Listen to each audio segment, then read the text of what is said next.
Pursuant to Internal Revenue Service guidance, be advised that any federal tax advice contained in this program is not intended to be used, and it cannot be used by any person or entity for the purpose of avoiding any tax penalties that may be imposed by the Internal Revenue Service or any other U.S. federal taxing authority or agency, or promoting, marketing, or recommending to another party any transaction or matter addressed in this show. The opinions expressed by the host and the guests are their own and may not be used as authoritative advice. Any use of this material without the written consent of the host is strictly prohibited. You're listening to the IRS Radio Hour with your host, Attorney Stephen Leahy, on AM 560, The Answer. Tune in every week at 5 for an informative discussion about IRS obligations, credit card debt, mortgage default, collection activity, and how to resolve these legal issues using tax resolution, debt settlement, mortgage loan modification, foreclosure defense, and bankruptcy. Your host is Stephen Leahy, a Chicago attorney and the principal at OPM Tax Resolution and the law office of Stephen A. Leahy, P.C. Stephen is the author of Deal with Your IRS Problems Today. IRS and debt issues are serious, but there is help. There are resolutions. So get ready and take notes during the IRS Radio Hour. And now, here's your host, Attorney Stephen Leahy. Hello, Chicago. We're coming to you from Studio C at the AM 560 The Answer Studios. It's the IRS Radio Hour. Quiet, numbskulls. I'm broadcasting. I want to remind our listeners that this show is sponsored by OPM Tax Resolution and the law office of Stephen A. Leahy, P.C. We help people dealing with IRS problems, audits, levies, liens, garnishments, collections, and payroll tax issues. We also deal with mortgage foreclosures, loan modifications, bankruptcy, and other debt-related issues. So if you have any of these problems, or if you know someone who does, you should give them a call at 312-664-6649, or you can visit them on the web at chicagotaxteam.com. I want to introduce my co-host, Jim Leahy. Welcome back, everybody. If it's Sunday at 5, it's the IRS Radio Hour. This is a show about helping people get out of their financial difficulties and get out of their financial problems. But this is also a local show and a show about Chicagoland, about politics, news, sports, and family. We'd like to bring people around and let them realize how important it is to have somebody local representing them as they're having financial problems. Well, Steve. Well, Jim, I want to mention something. This is the second week in a row I screwed up the front. Well, that's you didn't have to mention it. We noticed it. It's going to be all over everywhere. I read it in the papers. I changed the beginning. So, but this is it's an important week. Before I get going, though, I wanted to talk about, because someone at my church asked me to tell the listeners that there is a concert going on at the December 13th concert, the choir. That's right, Saturday, December 13th at 6:00 at St. Patrick Church in Lake Forest.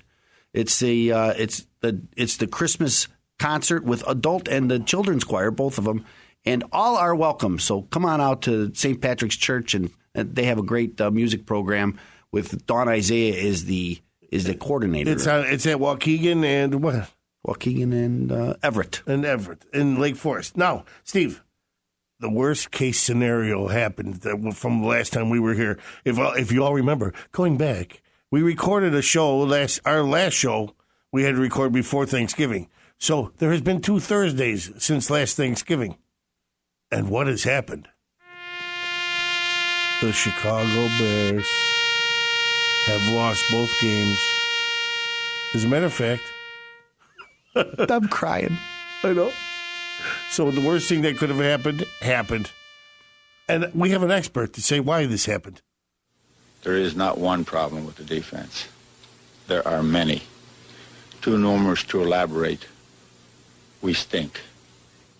The coach. Thank you, Coach. Thanks, Coach. And he's right. But we could also say that about our offense. I'm not talking about the offense. They haven't given up 300 points in 3 games or whatever. They haven't scored 300 either. That's right. They haven't scored 30 points all year, Jim. That's right. So we're not going to call them the Bears anymore. They're back to the Chicago Bears. Terror of the Midway. More like Chicago Chipmunks, maybe, but Bears, never. You don't know how that pains me, ladies and gentlemen. And me, Jim. But there's one good thing. We'll have a good draft pick. That's right. And oh, boy, we'll be right as rain. We're going to clean house, Jim. It's going to be fine. It's going to be right as rain. All right. Well, ladies and gentlemen, last week we were kind of incensed about what the president had just done. He had come out and just decided to be the king of the world and just by fiat about this immigration. Now, we want to explain something to you.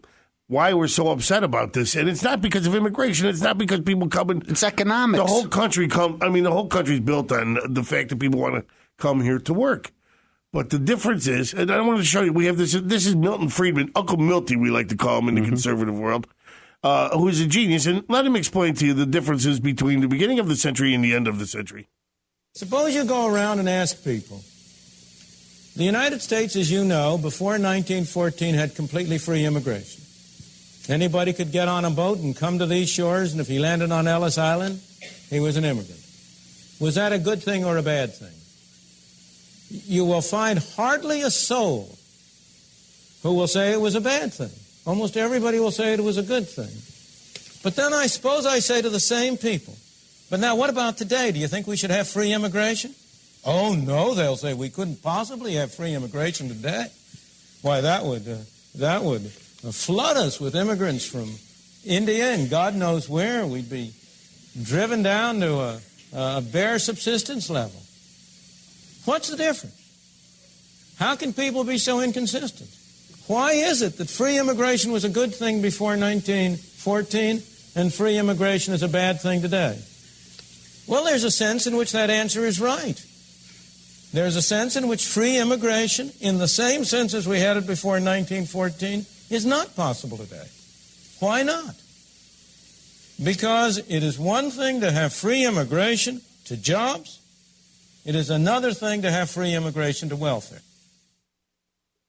Absolutely correct. See, what he's saying, ladies and gentlemen, is everybody's getting into the wagon instead of pulling the wagon. Back then, there was no wagon. You got here to work. In that clip, he goes on to say, that exactly what you're saying is that it was really about. It was a good thing. It helped them and it helped us. Well, now it doesn't help anybody. Well, you could say, we had to set minimum levels, but you see, what happened then was it didn't lower the wages. It didn't. It provided labor, but the fact is now there is a minimum wage. Now that there's benefits. Now and this is what he was in that same clip. He talks later about illegal immigration, and that's what makes it wrong. Because then that's why illegal immigration works, and that's what's wrong with it. Because it decays our moral, because we get used to breaking the law, and that makes it okay, and all that. And just like Milton Friedman knows what he's talking about. Uncle Milton knew what he talked about. Knew what he was talking about, and of course, to anybody who's over 40, we know who he is. Anybody who's under 40, it's a shame that you don't. I make my children, and I say this every week, I make my children sit there so people think I'm forcing them to listen to things every day, which I do. But you go back to there's a Phil Donahue show from 1979 that he's when this book that Milton Friedman came out with. Free to Choose. Free to Choose. And I want to tell you something. It's hilarious because Phil Donahue says like we could have 5 phone companies or something. The whole world would be in chaos. Yes, we would. And Milton said, well, then that would be a good thing. Yeah, that's what he was saying. We'll have, you mean anybody can start an airline if they want? That makes sense. Yes. Everything that Phil Donahue, being as total liberal that he was, everything that he was complaining about has now come to pass. And that was because... because he tried to stop it, as they were trying to do now with a lot of things. You know where we got that clip, the chipmunks? Look, he's getting a lamp. And what does it come in?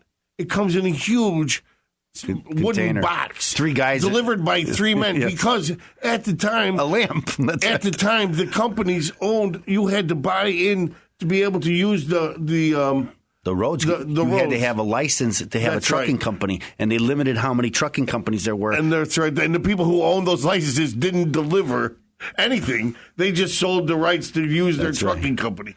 So the fact is that it was it's just a funny thing that you can point to. And that's the president always talks about this now. The computers are changing everything, Jim. That's why we don't have any jobs but of course we don't have anybody on elevators anymore either, and we don't have or Teamsters operators with horses anymore either. Oh, the Teamsters would love to have not horses. I know, but they don't. They're out there. But they still eat donuts. There's a nice shot at the Teamsters. The horses or the Teamsters? I guess the Teamsters. We worked at McCormick Place for a lot of years. So we did. I have a lot of friends that are Teamsters. That's right. To this day. That's right. I have a lot of friends that are Teamsters. Well, so what about the show this week, Steve? What do you got? Well, this week my blog post, we're going to talk about the Taxpayer Bill of Rights. Finally, we're getting to that Taxpayer we've talked Bill about of Rights. It a lot. We're going to talk about the IRS saga. Yes. There's lots happened in the last week. Talk about breaking the law without. We have a Dr. Fader question. We're going to talk about that. He's going to our friend Dr. Fader. And then we got a lot to talk about at the end of the show. So stick around to the end of the show. But if you have any IRS problems, then you should call 312-664-6649. You can visit us on the web at chicagotaxteam.com. You can, and I haven't said this in a long time, Jim. Questions at irsradiohour.com. Like us on Facebook and follow us on Twitter. See you in a couple minutes. Hi, I'm Stephen Leahy, a local Chicago attorney. I believe that God has given each of us unique abilities, and we are to use those abilities to help others. I have helped hundreds of Chicagoans recover from financial disaster. And if the IRS is threatening you with liens, levies, or garnishments, or you have years of unfiled tax returns, I want to help you. Compliance is the first step to resolving your IRS problem, and compliance begins with your 2013 taxes. Are you ready? If you call now, make an appointment, and visit my office for a free confidential consultation, we will complete your personal 2013 tax return at no charge, even if you don't hire me to resolve your IRS problem. Remember, I'm a local Chicago attorney. Investigate me. Simply Google Stephen with a V, Leahy, Leahy, reviews to find out what the Better Business Bureau and others have said. Or call me at 312-664-6649. Again, that's 312-664-6649. Visit us on the web at chicagotaxteam.com. Call me today. Welcome back to the IRS Radio Hour with attorney Stephen Leahy. Stephen has helped hundreds of Chicagoans recover from financial disaster, and he wants to help you and your family. There are resolutions, and you will hear about all those resolutions during today's informative discussion on the IRS Radio Hour on AM 560 The Answer. Now, here's your host, attorney Stephen Leahy. Welcome back. I am your host, attorney Stephen Leahy, and this is the IRS Radio Hour on AM 560 The Answer. How you like that? That was good, Jim. You do that all the time. Thank you. Okay, so what? Steve, this is the part of the show where we go into your blog. What, may I ask, is in the blog this week? Well, my blog this week, we talk about the Taxpayer Bill of Rights. Ding, ding, ding, ding. Finally, we talked about this a long time ago. Remember, earlier in June, the IRS came out with a big, it was all over the news, Jim, about the Taxpayer Bill of Rights. And it was from Nina Olson, who is the taxpayer advocate. That's right. Of the IRS. And the Taxpayer Advocate Office is supposed to be a separate department, separate and distinct from all the other collections and other departments of the IRS, in order to help taxpayers who are having problems with the IRS. And there's a lot of them, Jim. There's a lot of them. There's a lot of them. But, when we talked about this in June, I was mentioning the Taxpayer Bill of Rights, and that these weren't actual new rights. Yeah, the new ones that you're talking about from this year. Yeah, well, those were these, because they had already existed. They were created in another Taxpayer Bill of Rights, and this was legislation that was before that. But again, this Nina Olson came out. She worked for years to get the Bill of Rights published. I don't know why it took so long. Again, they said that these were rights that we always had. But what changed? The only thing that changed was they wrote it down in a pamphlet and they sent it to people. So these were rights like you have the right to be informed.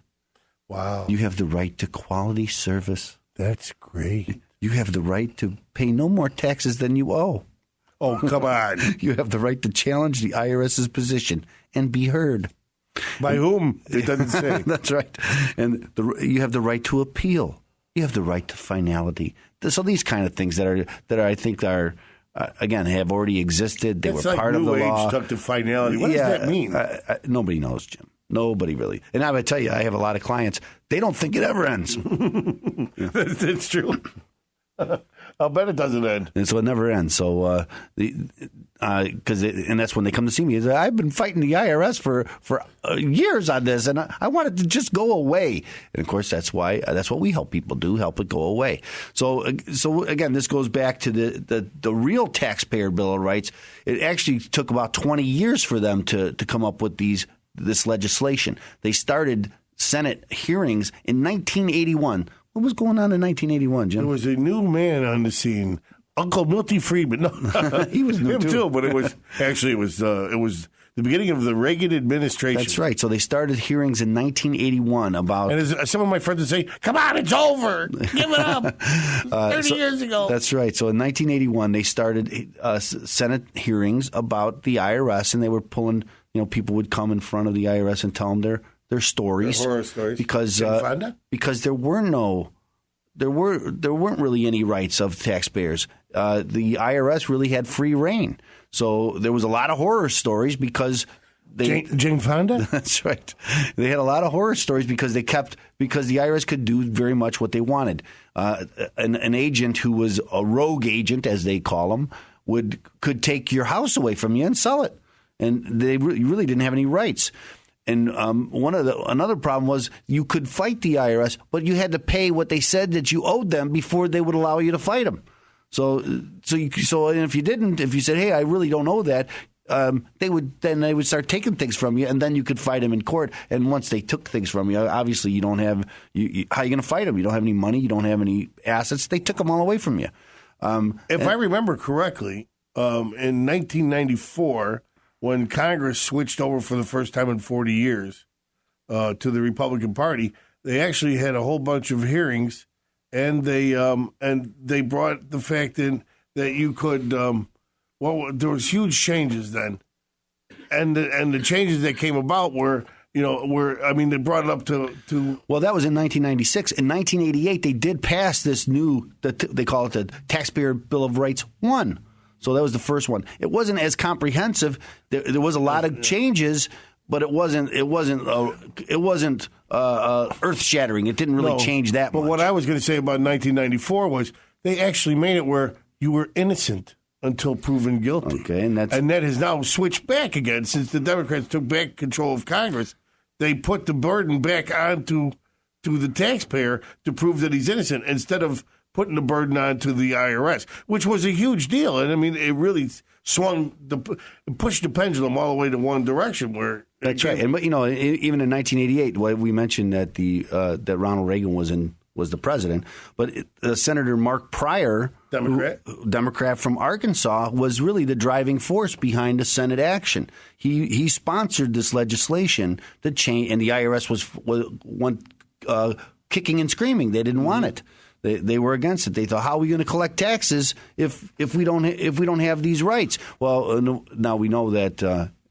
Every couple of weeks we come in here and say. I was just going to say it was in the paper the other day. Right. They are way over. They are now a record. Every month they've never collected more money than they have, and then of course but the deficit is also higher than it's ever been before. It's an amazing thing. It's an amazing thing. So 70% of that $17 trillion has come on. So then on the next one, what they call T2, the Taxpayer Bill of Rights 2. That occurred in 1996, and that was really just a supplement to the 1988 Taxpayer Bill of Rights. And again, this is what they came up with installment agreements. But the problem with those installment agreements is the IRS was supposed to guide the IRS, but they weren't required to take an installment agreement. T2, wasn't he a singer on the Jackson 5? Tito, that's right. Sorry, ladies. Okay, so but again, so T2 was not earth shattering either. The real earth shattering came in 1998, and what was that? And that was T3. T3. I don't know who he is. The Taxpayer Bill of Rights 3, which again in 1998 really changed things, and this is where the collection. This is where they put rules in about collection due process, for instance. So before they can start levying you, they have to send you a notice. So people who do what you do weren't really around before them because there was a little bit of that, but you're right. Until 1998, you couldn't fight with them. You couldn't argue. There wasn't an offer and compromise. there wasn't really currently not collectible status. So if you didn't have any money and you couldn't pay the IRS, what would they do?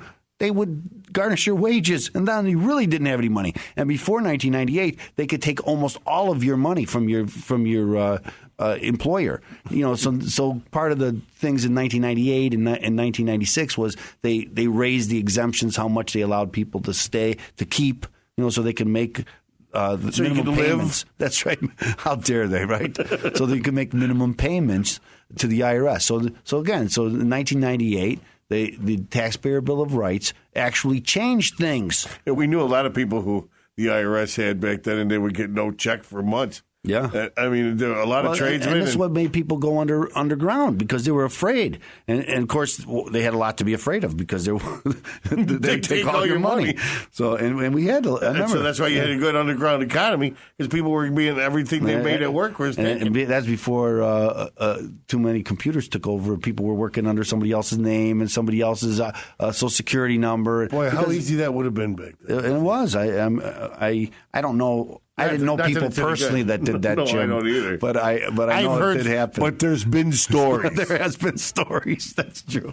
There's been talk. And so, I tell you, to this day, that happens because people don't realize that there is some you can get some break from the IRS, and if you could prove to the IRS that you don't have any money, then they could put you in this currently not collectible status, and they'll leave you alone. But you have to step forward. You can't stay back in the shadows. And I have people, I haven't filed in 10 years, and I live on my friend's couch, and I'm telling you, this happens because they don't realize that there are programs out there but you have to step forward. Yes, so you have to step forward and make it, and tell the IRS what's going on, and don't live in the shadows. And so if you owe the IRS money, you got to come forward. And there's ways with this 1998 Taxpayer Bill of Rights, there's ways to protect yourself. How could they find out how to protect themselves, Steve? So they should call me at 312-664-6649. You can visit the website at chicagotaxteam.com.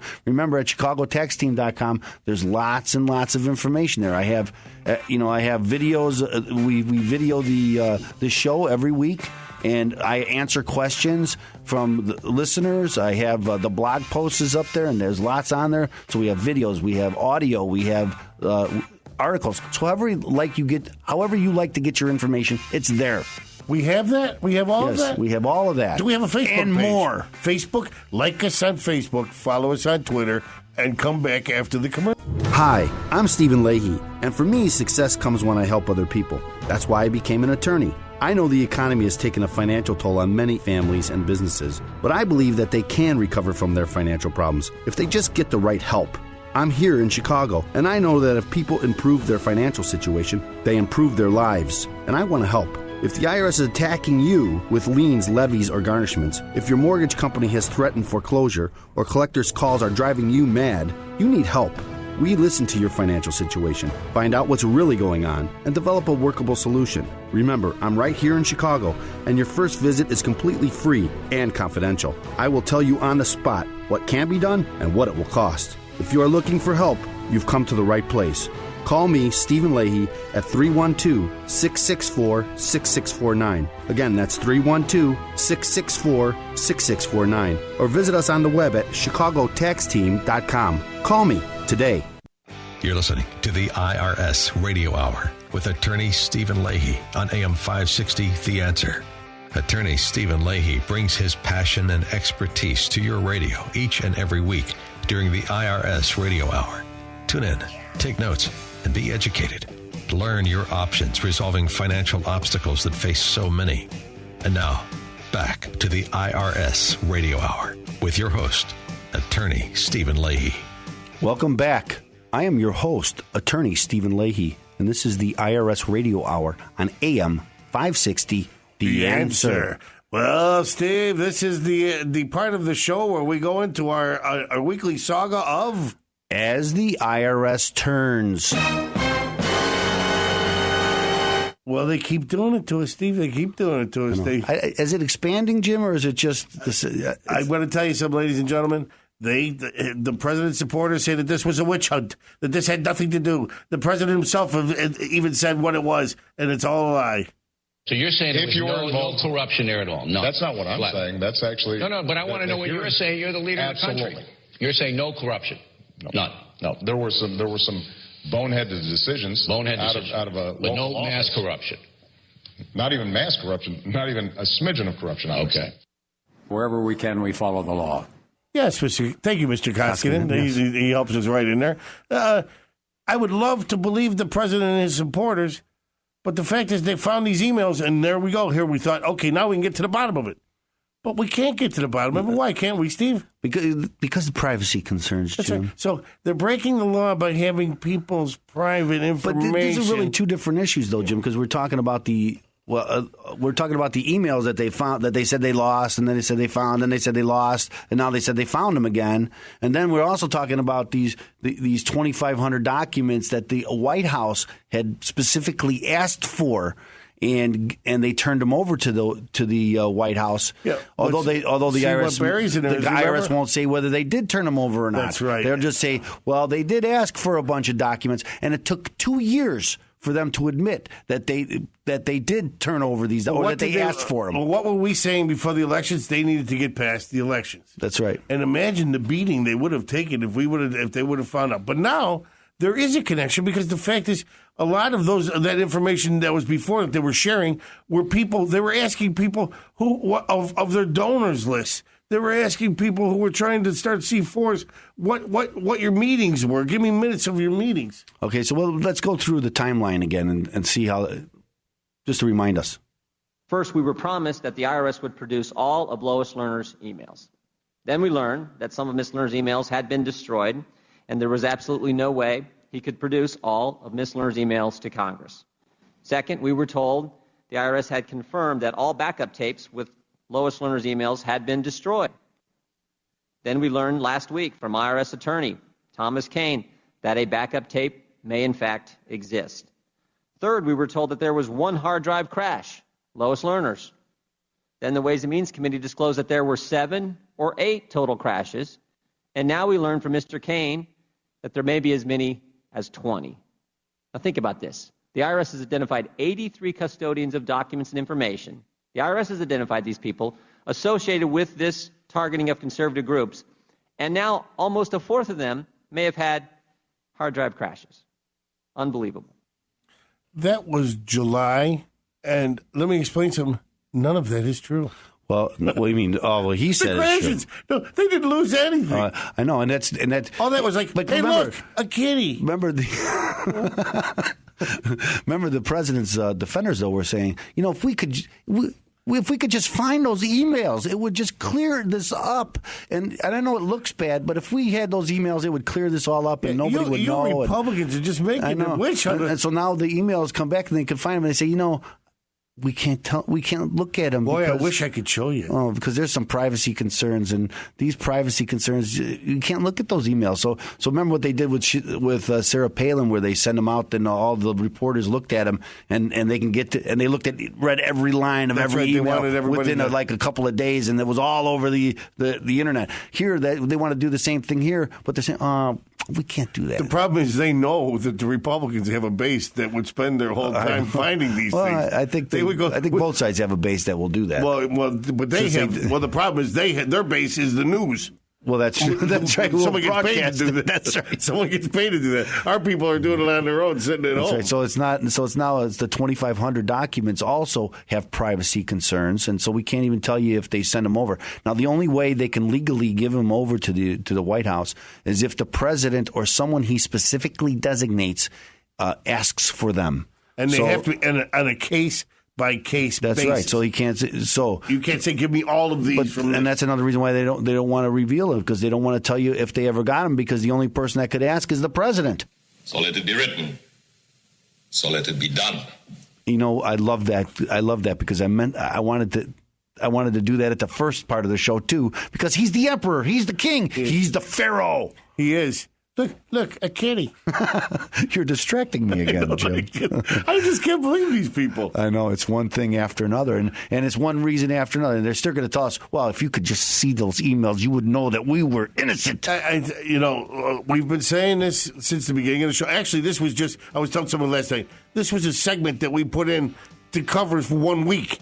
It has now been since May. Yeah. Every week we have something to talk about with this. Because the IRS is a rogue agency, and if they're after you, then you know that they're a rogue agency and you need help. You should contact us at Open Tax Resolution at 312-664-6649. Visit us on the web at ChicagoTaxTeam.com. Come on back right after the commercials.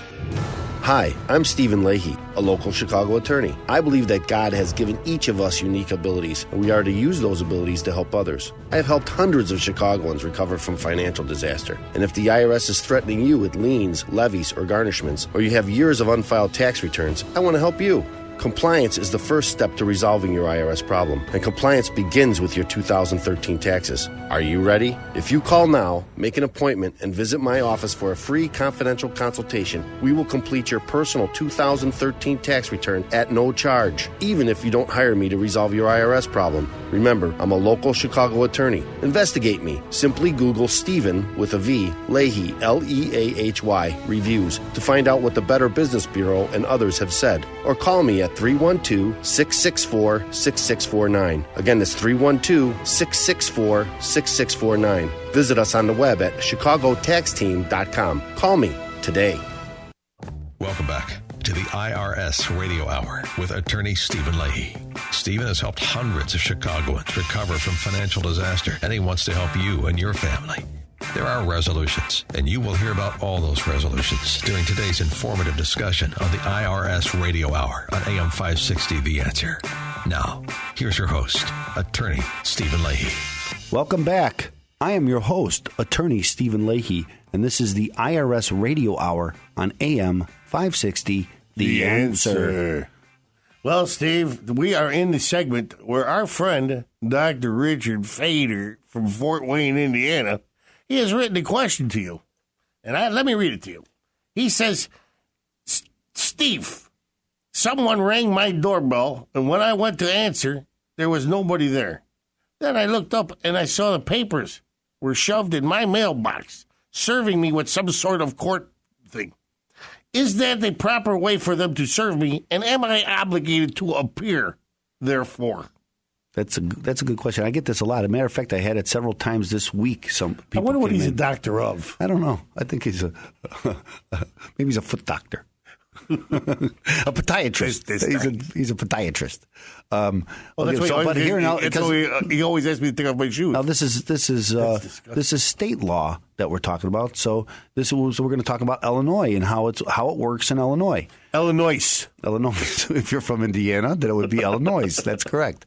But again, this happens a lot, and I got that question. Do I have to appear?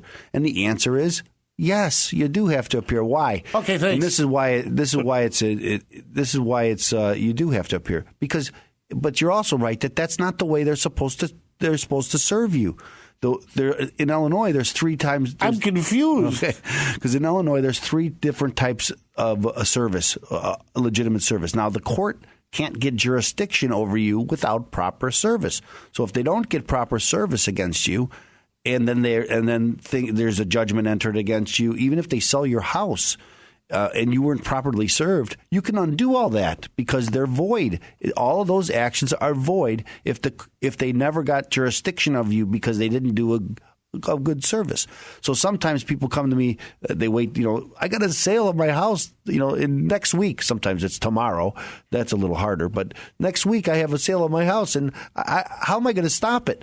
Well, sometimes then we have to sit down with them and say, well, tell us about the service. Were you ever served? Well, no, I never even knew about this until someone sent me a notice that they're selling my house next week. And that happens. Believe it or not, it does happen. And so you can do an investigation. You pull the file at the courthouse, and then you can prove. And there's an affidavit in there of the service processor. The service processor is generally sometimes it's the sheriff, but oftentimes a service processor is an independent person who they hire. They're actually special detective. What do they call them? Jerks. I'm kidding. To all your process servers out there, it's a joke. It's a joke. So, private investigator is the word I was looking for. Some of my best friends are process servers. So I've had clients, who say I was never served, and we go pull the affidavit, and they were, and they'll say that they were. So if they say that you were, it's really hard to prove that you weren't. So if you simply say, I wasn't, and they say you were served correctly, and you say I wasn't, and you put an affidavit, they're going to win that argument all the time. Well, then, but if I was maybe I could prove maybe I was in Florida that week.